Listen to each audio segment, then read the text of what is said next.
नमस्कार दोस्तों, बहुत बहुत स्वागत है आपका। आज विलंब हो गया, क्षमा चाहता हूँ, इसलिए जल्दी जल्दी शुरू करते हैं आज की खास खबरें अगर उत्तर प्रदेश की बात करें तो सबसे बड़ी खबर उत्तर प्रदेश से ये है कि सिपाही भर्ती परीक्षा का जो पेपर लीक हुआ था वो एग्जामिनेशन के 12 दिन पहले ही लीक हो गया था। और जो कंपनी पेपर जहां प्रिंट हुआ वहां से पेपर उठाकर जिसको कंपनी को ले जाना था, कैरी करना था, ट्रांसपोर्टेशन करना था, उसी कंपनी की वजह से ये पेपर लीक हुआ था। और इस ट्रांसपोर्ट कंपनी के 2 कर्मचारियों समेत 4 लोग गिरफ्तार किए गए हैं। यूपीएसटीएफ ने ये गिरफ्तारी की है और इस बारे में यूपी के डीजीपी प्रशांत कुमार ने कल एक प्रेस कॉन्फ्रेंस की थी जिसमें उन्होंने इस बात का खुलासा किया। ये स्टोरी हमारे चैनल पर है, आप चाहें तो जाके चैनल पे हमारे देख सकते हैं। तो इस तरह से जो मास्टरमाइंड हैं वो गिरफ्तार हो गए हैं। अभी 2 लोग फरार हैं, उनकी जो है गिरफ्तारी के प्रयास किए जा रहे हैं। तो कुल एक तरह से जो पेपर भर्ती लीक के गैंग थे उसके अधिकांश सदस्य गिरफ्तार किए जा चुके हैं यूपीएसटीएफ के द्वारा। दूसरी बड़ी खबर और शायद सबसे बड़ी खबर देश के लिए आपको जिसका इंतज़ार था वो आज हो जाएगा ख़त्म। इंतज़ार, आज तारीखें घोषित हो जाएंगी। जी हाँ, लोकसभा चुनाव 2024 के चुनाव की तारीखें आज चुनाव आयोग घोषित कर देगा। शाम को 3 बजे प्रेस कॉन्फ्रेंस है और इस प्रेस कॉन्फ्रेंस में तीनों लोग बैठेंगे, आपके राजीव कुमार मुख्य निर्वाचन आयुक्त और साथ ही में जो 2 नए चुनाव आयुक्त नियुक्त किए गए हैं, सुखबीर सिंह संधू और ज्ञानेश कुमार, ये दोनों आदमी जो है रहेंगे। 3 बजे प्रेस कॉन्फ्रेंस होगी। उस प्रेस कॉन्फ्रेंस में लोकसभा के सबसे बड़े पर्व की तारीखों की घोषणा हो जाएगी। और लोकसभा चुनाव के साथ ही साथ उड़ीसा, आंध्र प्रदेश, अरुणाचल प्रदेश और सिक्किम में भी विधानसभा के चुनाव होने हैं। साथ ही साथ उम्मीद ये भी जताई जा रही है कि जम्मू कश्मीर के विधानसभा चुनाव भी साथ में करा दिए जाएं, क्योंकि सुप्रीम कोर्ट का आदेश है कि 30 सितंबर 2024 तक जम्मू कश्मीर को पूर्ण राज्य का दर्जा दे दिया जाए और वहां चुनाव करा दिए जाएं, विधानसभा चुनाव। तो ये भी उम्मीद की जा रही है कि आज जम्मू कश्मीर में भी चुनाव की घोषणा हो जाएगी, क्योंकि चुनाव आयोग की टीम अभी पिछले दिनों वहां पर गई थी, वहां का उसने जायजा लिया था और जायजा लेने के बाद उसने ये कहा था कि यहाँ पे स्थिति जो है ठीक ठाक है, यानी संतोषजनक है, सेटिस्फैक्ट्री है, इसलिए यहाँ चुनाव कराए जा सकते हैं। तो अब ये चुनाव 6 चरण में होते हैं कि 7 चरण में होते हैं, ये देखने वाली बात है। पिछली बार तो 7 चरण में हुए थे 2019 के जो आम चुनाव थे, तो इस बार कितने चरण में होते हैं। लेकिन मुझे लगता है कि 7 चरण थोड़ा लंबा हो जाता है।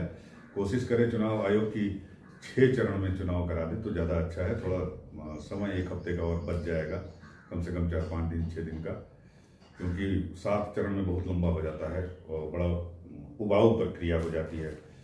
कोशिश तो होनी चाहिए कि 4 ही चरण में ख़त्म हो जाए, मैक्सिमम 5 चरण।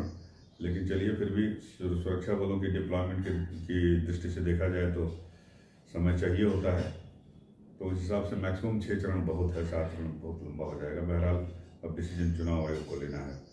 तो अब अगले 3 महीने, जी हाँ, आज हो गई 16 मार्च, 17 मार्च, 16 मार्च शनिवार, तो 16 मार्च, 16 अप्रैल और 15 या 16 मई तक जो है ये सारी प्रक्रिया पूर्ण हो जाएगी। 2 महीने, तो 2 महीने अब काफ़ी व्यस्तता भरे रहेंगे। पूरे देश में जो है चुनावी माहौल रहेगा, चुनावी पर्व लोग मनाएंगे, इसी में होली भी मनाएंगे, इसी में ईद भी मनाएंगे। तो चलिए देखते हैं कौन कौन सी तारीखें घोषित होती हैं। इसी के साथ एक जुड़ी हुई खबर एक और है, और वो ये है कि सुप्रीम कोर्ट ने चुनाव आयुक्त, मुख्य चुनाव आयुक्त की नियुक्ति के लिए बनाए गए नए कानून पर रोक लगाने से इनकार कर दिया है। सुप्रीम कोर्ट ने कहा है कि आमतौर पर हम अंतरिम आदेश के जरिए किसी कानून पर रोक नहीं लगाते। कोर्ट ने जिन लोगों ने याचिका दाखिल की थी उनसे कहा कि आप एक अलग से याचिका दीजिए और हम उस पर 21 मार्च को सुनवाई करेंगे। हर कानून में, हर बात में किसी के नकारात्मक पहलू भी होते हैं और सकारात्मक पहलू भी होते हैं, तो हमें दोनों पहलुओं पे गौर करना चाहिए। तो ये एक बड़ी खबर है, सबसे बड़ी खबर है। और मुझे लगता है कि हर देशवासी को 3 बजे का इंतज़ार है और 3 बजे जो है ये पता चल जाएगा कि अब चुनाव इस साल कब कब होने हैं। उत्तर प्रदेश की जहाँ तक बात करें तो मुझे लगता है दूसरे या तीसरे चरण में यूपी में चुनाव हो जाएंगे। तो चलिए बढ़ते हैं अगली खबर पे, वो भी सुप्रीम कोर्ट से जुड़ी हुई है। और सुप्रीम कोर्ट ने स्टेट बैंक ऑफ इंडिया से नाराजगी जताई है अपनी। सुप्रीम कोर्ट ने शुक्रवार को कहा है कि स्टेट बैंक ऑफ इंडिया को इलेक्टोरल बॉन्ड के यूनिक नंबर का खुलासा करना होगा। एसबीआई की जिम्मेदारी है कि वो इलेक्टोरल बॉन्ड का यूनिक अल्फा न्यूमेरिक नंबर सार्वजनिक करे। और कोर्ट ने एसबीआई यानी स्टेट बैंक ऑफ इंडिया को नोटिस जारी करके सोमवार तक जवाब दाखिल करने को कहा है। तो जो विशेषज्ञ हैं उनका मानना है कि अगर सुप्रीम कोर्ट के आदेश से इलेक्टोरल बॉन्ड का नंबर उजागर होता है, मतलब सार्वजनिक होता है, सामने आता है, तो खरीदार और बॉन्ड को भुनाने वालों का मिलान, बॉन्ड किसने खरीदा और किसने भजाया, तो इसका नंबर का मिलान हो जाएगा। तो इससे क्लियर हो पाएगा कि किसने बॉन्ड खरीदा और किसने भुनाया। तो आपने कहा, चीफ जस्टिस साहब ने कहा था, आपको मालूम होगा, डीवाई चंद्रचूड़ साहब ने, कि इलेक्टोरल बॉन्ड के खरीदारों, भुनाने वाली राजनीतिक पार्टियों, बॉन्ड की तारीख, रकम समेत तमाम विवरण का खुलासा किया जाए। और चीफ जस्टिस ने इस बात पर भी नाराजगी जताई कि एसबीआई की ओर से कोई भी सुनवाई के दौरान पेश नहीं हुआ।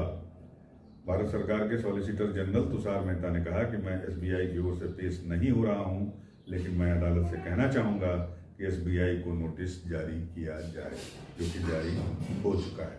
इस बीच इस पे जो बवाल उठ रहा है कि भाई ईडी, सीबीआई और इनकम टैक्स के जरिए जो है ये बॉन्ड खरीदवाए गए जबरदस्ती, जबरिया, तमाम तरह के लोग कह रहे हैं, विपक्ष आरोप लगा रहा है, तमाम लोग आरोप लगा रहे हैं। इस पर जो हमारे वित्त मंत्री हैं निर्मला सीतारमण, उनका बयान आ गया है। उन्होंने कल ईटी अवार्ड्स एक समारोह हुआ था, उसमें उन्होंने कहा है कि चुनावी बॉन्ड से डोनेशन और ईडी की कार्रवाई में कोई सीधा ताल्लुक या सीधा संबंध नहीं है। इंडस्ट्री को बदनाम नहीं किया जाना चाहिए। विपक्षी दलों का आरोप है कि कई कंपनियों ने ईडी सीबीआई रेड के बाद बॉन्ड से चंदा दिया। सीतारमण ने कहा है कि क्या आपको पता है कि ईडी से जुड़े इनमें हर मामले में पेमेंट कब किया गया, एक्शन से पहले या बाद में? हो सकता है पहले किया गया हो, उसके बाद भी ईडी ने कार्रवाई की है। जल्दबाजी में आप ये न माने कि हर केस में ईडी के विजिट के बाद ही लोगों ने कहा कि हम चंदा देना चाहते हैं, हमें बचा लीजिए। कांग्रेस ने आरोप लगाया, जयराम रमेश ने कल लिखा था कि 1300 से अधिक कंपनियों और लोगों ने बॉन्ड के रूप में चंदा दिया। इसमें 2019 के बाद से बीजेपी को मिला 6,000 करोड़ का चंदा शामिल है। ऐसी कई कंपनियां हैं जिन्होंने बॉन्ड के रूप में चंदा दिया और सरकार से भारी लाभ लिया। 30 चंदादाताओं में से 14 के खिलाफ पहले छापे मारे गए। केंद्र से मदद मिलने के तुरंत बाद कंपनियों ने बॉन्ड के जरिए एहसान चुकाया। ये कांग्रेस ने आरोप लगाया था, जिसका जवाब निर्मला सीतारमण ने दिया। बहरहाल अब स्टेट बैंक के ऊपर सबकी निगाहें हैं। वो ये जानकारी जो सुप्रीम कोर्ट ने मांगी है वो देते हैं, और देते हैं तो फिर क्या होता है ये पता चलेगा। तो ये खबर थी। एक खबर और है, थोड़ा साउथ से है लेकिन इम्पोर्टेंट है, ईडी से जुड़ी हुई है, इसलिए मैं आपको बता देता हूँ कि केसीआर जो पूर्व मुख्यमंत्री हैं और बीआरएस के मुखिया हैं, बीआरएस के एमएलसी के कविता, उनकी बेटी हैं कविता, के आवास पर ईडी ने छापेमारी की है। और ये कार्रवाई दिल्ली की आबकारी नीति में कथित घोटाले के मामले में की गई है। इसके बाद ईडी ने कविता को गिरफ्तार कर लिया।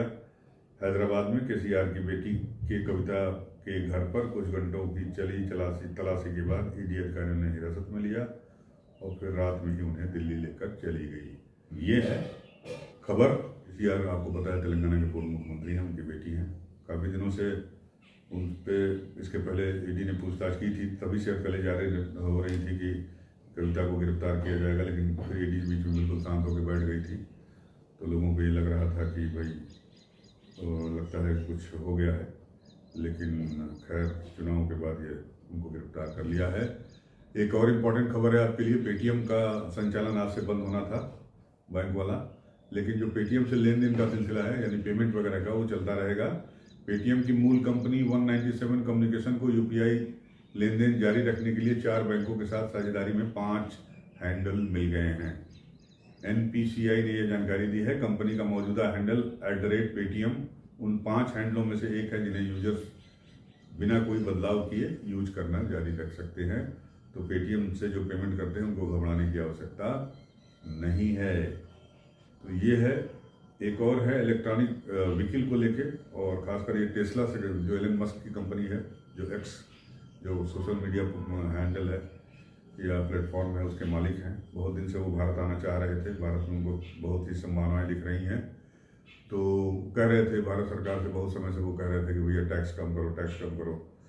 तो केंद्र सरकार ने शुक्रवार को ईवी नीति को अपनी मंजूरी दे दी है। इसमें न्यूनतम $50 करोड़ यानी 4,150 करोड़ रुपए के निवेश के साथ देश में मैन्युफैक्चरिंग यूनिट लगाने वाली कंपनियों को टैक्स में बेनिफिट मिलेगा, या यूं कहें रियायत मिलेगा।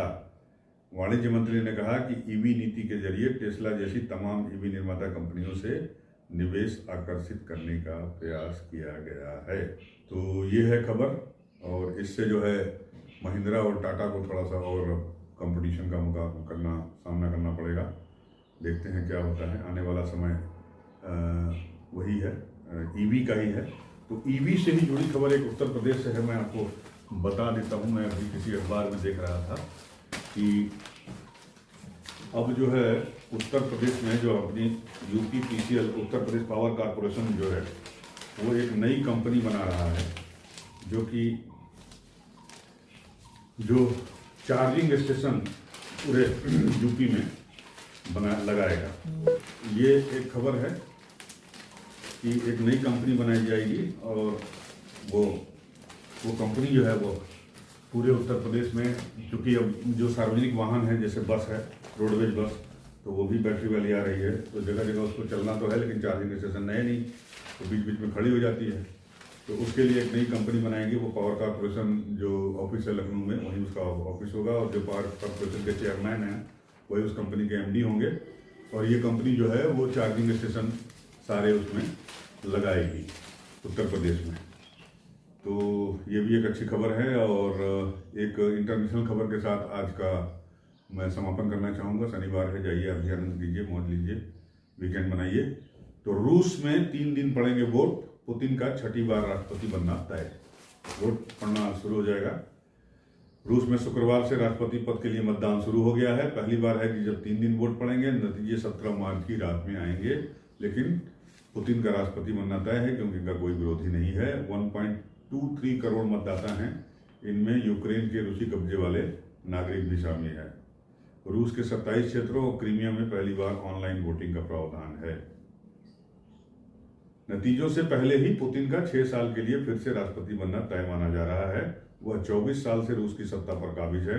ये चुनाव ऐसे समय हो रहे हैं जब रूस में स्वतंत्र मीडिया पंगु है, और उनके ज्यादातर विरोधी या तो इस वक्त जेल में हैं, या फिर चुनाव आयोग ने उन्हें इलेक्शन लड़ने के लिए अयोग्य घोषित कर दिया है। तो आज की बात में बस इतना ही। मिलते हैं आपसे सोमवार को। आपका बहुत बहुत धन्यवाद। नमस्कार।